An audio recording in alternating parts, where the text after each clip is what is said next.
नमस्कार दोस्तों, NISM series YouTube channel में आप लोगों का स्वागत है। आज हम NISM सीरीज 10A के चैप्टर 15 पोर्टफोलियो कंस्ट्रक्शन प्रोसेस को डिटेल में डिस्कस करने वाले हैं। अगर आपको प्रैक्टिस क्वेश्चंस चाहिए इस चैप्टर के तो एक बार nismseries.com चेक कर लीजिए। वहाँ सारे चैप्टर्स के मॉक टेस्ट मिलेंगे, अनलिमिटेड टाइम्स प्रैक्टिस कर सकते हैं। बहुत काम आएगा एग्जाम के लिए। चलिए अब चैप्टर में आते हैं। बिल्कुल। आज का जो ये चैप्टर है ना, ये मुझे पर्सनली बहुत पसंद है क्योंकि ये पूरे NISM सर्टिफिकेशन का ना एकदम दिल है। हाँ, मतलब ये सिर्फ कोई बोरिंग थ्योरी तो है नहीं, एक फाइनेंशियल एडवाइजर का रोजमर्रा का काम ही यही है। एग्जैक्टली। देखिए, जब कोई क्लाइंट अपनी जिंदगी भर की गाड़ी कमाई लेकर आपके पास आता है ना, तो उस पैसे को अलग अलग जगह जैसे इक्विटी, डेट या गोल्ड में कैसे बांटना है, यही तो पोर्टफोलियो कंस्ट्रक्शन है। सही बात है।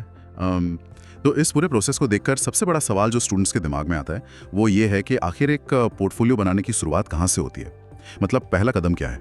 हाँ, तो देखिए, इससे ना हम कुछ बहुत ही लॉजिकल स्टेप्स में समझ सकते हैं। सबसे पहला स्टेप है प्लानिंग, फिर आता है एग्जीक्यूशन, जहां हम असल में पैसा इन्वेस्ट करते हैं, उसके बाद इवैल्यूएशन और आखिर में पीरियोडिक रिव्यू। अच्छा, तो प्लानिंग, एग्जीक्यूशन, इवैल्यूएशन और रिव्यू। बिल्कुल। और इन सब में ना सबसे जरूरी है प्लानिंग फेज। यहीं पर हम एक इन्वेस्टमेंट पॉलिसी स्टेटमेंट बनाते हैं जिसे शॉर्ट में IPS कहते हैं। अरे हाँ, IPS। इसको अगर मैं इन्वेस्टिंग का ना एक GPS नेविगेशन कहूँ तो गलत नहीं होगा, है ना? अरे वाह, GPS नेविगेशन एकदम सटीक एनालॉजी है। जिस तरह GPS को काम करने के लिए लोकेशन और मंजिल चाहिए होती है ना, वैसे ही IPS काम करता है। इसमें क्लाइंट के गोल्स, उसका रिस्क प्रोफाइल और सारी सीमाएं लिखी जाती हैं। मतलब ये इन्वेस्टर और मैनेजर दोनों को गलत फैसले लेने से बचाता है। जैसे जब मार्केट गिरता है तो लोग पैनिक करते हैं। हाँ, तब यही IPS उन्हें याद दिलाता है कि उनका लॉन्ग टर्म गोल क्या था। अच्छा, अभी आपने सीमाओं की बात की, यानी कंस्ट्रेंट्स। तो इन्वेस्टमेंट में किस तरह की सीमाएं होती हैं? मुख्य रूप से 3 तरह की सीमाएं होती हैं। पहली है लिक्विडिटी। देखिए, हर क्लाइंट को इमरजेंसी के लिए कैश चाहिए होता है।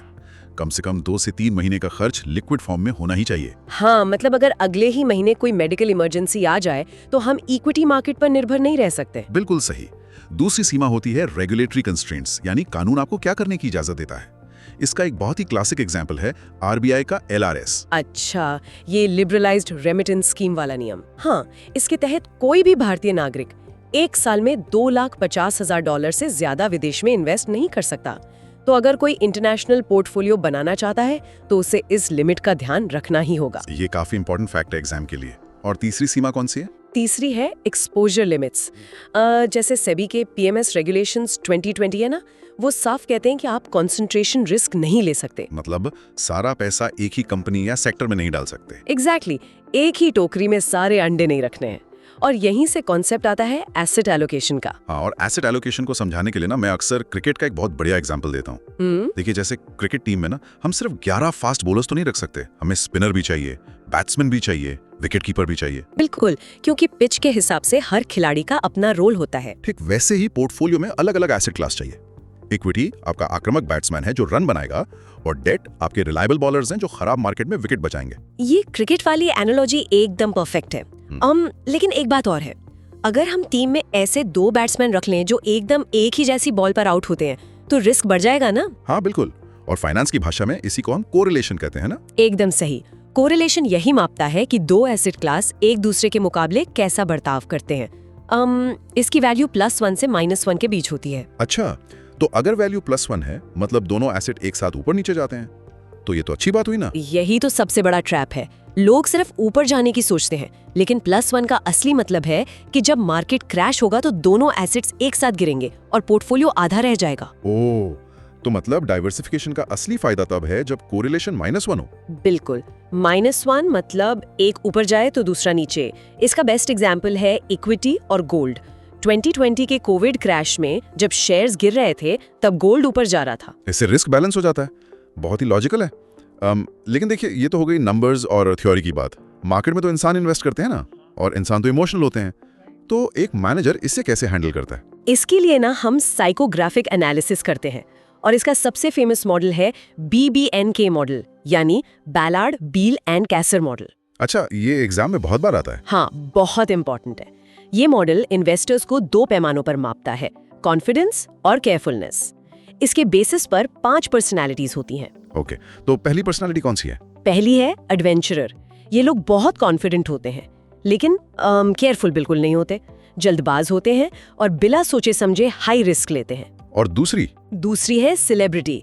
ये बस भीड़ को फॉलो करते हैं। इनमें ना तो अपना कॉन्फिडेंस होता है और ना ये केयरफुल होते हैं। बस जहां सब पैसा लगा रहे हैं वही लगा देते हैं। मतलब ये फोमो वाले लोग हैं। एग्जैक्टली। तीसरी कैटेगरी है इंडिविजुअलिस्ट। ये लोग एनालिटिकल होते हैं, अपनी रिसर्च खुद करते हैं। फिर आते हैं गार्डियन, जो रिस्क लेने से बहुत डरते हैं, बस अपना पैसा बचाना चाहते हैं। और पांचवी कौन सी है? पांचवी है स्ट्रेट एरो। ये एकदम बैलेंस्ड लोग होते हैं जो एवरेज रिस्क और स्टेबल रिटर्न चाहते हैं। समझ गया। लेकिन एक बात है, कोई भी इंसान पूरी जिंदगी एक ही पर्सनैलिटी का तो नहीं रहता ना? बिल्कुल नहीं। उम्र के साथ फाइनेंशियल हालात बदलते हैं। इसे हम लाइफ साइकिल एनालिसिस कहते हैं। इसमें 4 फेज होते हैं: अक्यूमुलेशन, कंसोलिडेशन, डीक्यूमुलेशन और गिफ्टिंग। चलिए इसको ना एक प्रैक्टिकल सिनेरियो से समझते हैं। मान लीजिए मेरे पास 2 क्लाइंट्स आते हैं। एक है 25 साल का सॉफ्टवेयर इंजीनियर और दूसरा है 65 साल का रिटायर्ड बैंकर। तो इन दोनों का पोर्टफोलियो कैसे अलग होगा? बहुत ही अच्छा सवाल है। देखिए, जो 25 साल का इंजीनियर है वो अभी अक्यूमुलेशन फेज में है।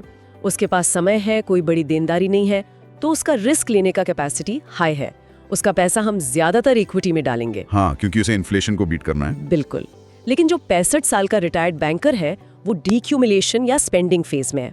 अब उसे रेगुलर इनकम चाहिए अपना खर्च चलाने के लिए। तो उसे हम हाई रिस्क में नहीं डाल सकते। नहीं, उसे तो डिविडेंड और बॉन्ड्स वाला स्टेबल पोर्टफोलियो चाहिए। एकदम सही। अब इन सब चीजों को सही से नापने के लिए ना हमें एक और कॉन्सेप्ट समझना होगा, नेटवर्थ। इसका सिंपल सा फॉर्मूला है एसेट्स माइनस लायबिलिटीज। मतलब कुल संपत्ति में से अपनी सारी देनदारियां घटा दो। हाँ, क्योंकि सिर्फ इनकम देखकर आप किसी की असली वेल्थ का अंदाजा नहीं लगा सकते। बिल्कुल। एक और बड़ा कॉन्सेप्ट है जो स्टूडेंट्स को बहुत परेशान करता है, एसए और टीए, यानी स्ट्रैटेजिक एसेट एलोकेशन और टैक्टिकल एसेट एलोकेशन। इसे मैं अक्सर एक डाइट प्लान की तरह समझाता हूँ। Diet plan? वो कैसे? समझिए ना, एसए आपका मेन रूटीन डाइट है जो आपने लॉन्ग टर्म फिटनेस के लिए बनाया है, और टीए आपका चीट डे है या किसी खास सिचुएशन के हिसाब से किया गया छोटा सा बदलाव। अरे वाह, ये एनालॉजी तो बहुत ही शानदार है। अगर इसे फाइनेंस की भाषा में कहें तो एसए का मतलब है टाइम इन द मार्केट। ये लॉन्ग टर्म होता है। और टीए का मतलब है टाइमिंग द मार्केट। मतलब अगर शॉर्ट टर्म में कोई अच्छा मौका दिख रहा है तो हम अपने रूटीन से थोड़ा हटकर उस मौके का फायदा उठाते हैं। ये शॉर्ट टर्म होता है। वैसे दोस्तों, थ्योरी तो ठीक है, लेकिन असली चीज है प्रैक्टिस। nismseries.com पे जाके इस चैप्टर के क्वेश्चंस जरूर सॉल्व करना, क्योंकि एग्जाम में तो यही पूछेगा ना। अनलिमिटेड मॉक टेस्ट्स हैं, जितना मर्जी उतना प्रैक्टिस करो। ठीक है, चलो अब क्वेश्चंस देखते हैं। तो चलिए कुछ ट्रिकी सवालों पर बात करते हैं जो एग्जाम में अक्सर आते हैं। हाँ, एक सवाल जो बहुत बार पूछा जाता है वो कौन सा इन्वेस्टर है जो बहुत कॉन्फिडेंट होता है लेकिन बिना सोचे समझे रिस्क लेता है। ऑप्शंस में एडवेंचरर भी होता है और सेलिब्रिटी भी। और यहीं स्टूडेंट्स गलती करते हैं। इसका सही जवाब एडवेंचरर है। सेलिब्रिटी तो फॉलोअर होता है, उसके पास खुद का कॉन्फिडेंस नहीं होता। एडवेंचरर ओवर कॉन्फिडेंट होता है। एक और सवाल है जो मुझे याद आ रहा है, वो ब्रिम्सन, हुड और बीबावर की स्टडी वाला। अक्सर पूछता है कि एक फंड के रिटर्न्स में 90% वेरिएशन किसकी वजह से होता है। हाँ, और स्टूडेंट स्टॉक सिलेक्शन पर टिक कर देते हैं, जबकि सही जवाब है एसेट एलोकेशन। ये एकदम फैक्ट है, इसे अच्छे से याद रख लीजिए। बिल्कुल। और बेंचमार्क सिलेक्शन का क्या मतलब? अगर कोई लार्ज कैप फंड है तो उसका परफॉर्मेंस किससे नापेंगे? बहुत ही सिंपल उसूल है। एप्पल का कंपैरिजन एप्पल से होना चाहिए। लार्ज कैप फंड है तो उसका बेंचमार्क BSE 30 या निफ्टी 50 ही होगा। मतलब ऐसा नहीं कि लार्ज कैप को स्मॉल कैप इंडेक्स से कंपेयर कर दें? बिल्कुल नहीं, वो एकदम गलत तरीका है। अच्छा, एक डाउट है जो मुझे अक्सर सुनने को मिलता है, ये सस्टेनेबल या ESG इन्वेस्टिंग और एथिकल इन्वेस्टिंग, क्या ये दोनों एक ही चीज है? नाम से तो एक जैसे ही लगते हैं। नहीं, ये दोनों काफी अलग हैं। देखिए, ESG यानी एनवायरनमेंट, सोशल और गवर्नेंस, ये एक ब्रॉड क्राइटेरिया है। इसमें फोकस समाज पर पॉजिटिव इम्पैक्ट के साथ साथ फाइनेंशियल आउट परफॉर्मेंस पर भी होता है। मतलब प्रॉफिट भी जरूरी है। हाँ, लेकिन एथिकल इन्वेस्टिंग पूरी तरह से इंसान के पर्सनल मॉरल्स पर आधारित है। जैसे अगर किसी को शराब या जुए वाली कंपनियों में इन्वेस्ट नहीं करना तो वो नहीं करेगा, चाहे वो कंपनियां इतना भी प्रॉफिट क्यों ना दे रही हो। अच्छा, ये बहुत क्लियर हो गया। एक और प्रैक्टिकल सवाल है, अगर मार्केट रोज ऊपर नीचे होता है तो क्या पोर्टफोलियो को हर दिन रीबैलेंस नहीं करना चाहिए? थ्योरी में तो ये अच्छा लगता है, लेकिन प्रैक्टिकली ये पॉसिबल नहीं है, क्योंकि इसके 2 बड़े नुकसान हैं। पहला, ट्रांजैक्शन कॉस्ट यानी ब्रोकरेज, और दूसरा, टैक्स कॉस्ट। हाँ, रोज खरीद बेच करेंगे तो सारा प्रॉफिट तो टैक्स और ब्रोकर ही ले जाएंगे। एग्जैक्टली। इसीलिए हम एक टॉलरेंस बैंड सेट करते हैं और सिर्फ तभी रिबैलेंस करते हैं जब पोर्टफोलियो उस बैंड से बाहर चला जाए। बहुत ही लॉजिकल है। तो चलिए एग्जाम से पहले एक क्विक रिवीजन कर लेते हैं। आप वो 5 मस्ट रिमेंबर पॉइंट्स बता दीजिए। बिल्कुल। स्टूडेंट्स, इन्हें ध्यान से सुनिएगा। पहला एसेट एलोकेशन पोर्टफोलियो परफॉर्मेंस का सबसे बड़ा हिस्सा है। करीब 90%। बिल्कुल सही। हाँ, दूसरा पॉइंट कोरिलेशन -1 होने से रिस्क डाइवर्सिफाई होता है। मतलब दोनों एसेट्स उल्टी दिशा में जाएं, काफी इंपॉर्टेंट है। तीसरा, आईपीएस पोर्टफोलियो बनाने का पहला और सबसे अहम कदम है। हमारा इन्वेस्टिंग का जीपीएस। एकदम। चौथा पॉइंट, आरबीआई के एलआरएस की लिमिट $2,50,000 है प्रति वित्तीय वर्ष, ये भी याद रखना है। और पांचवा आखिरी पॉइंट, एसएए लॉन्ग टर्म है जबकि टीएए शॉर्ट टर्म मार्केट टाइमिंग है। बेहतरीन, ये पांचों पॉइंट्स एकदम टिप्स पर होने चाहिए। हाँ, अगर ये कॉन्सेप्ट्स क्लियर हैं तो इस चैप्टर से कोई भी सवाल गलत नहीं होगा। बिल्कुल। जाते जाते आपके लिए एक सोचने वाला विचार छोड़ के जा रहा हूँ।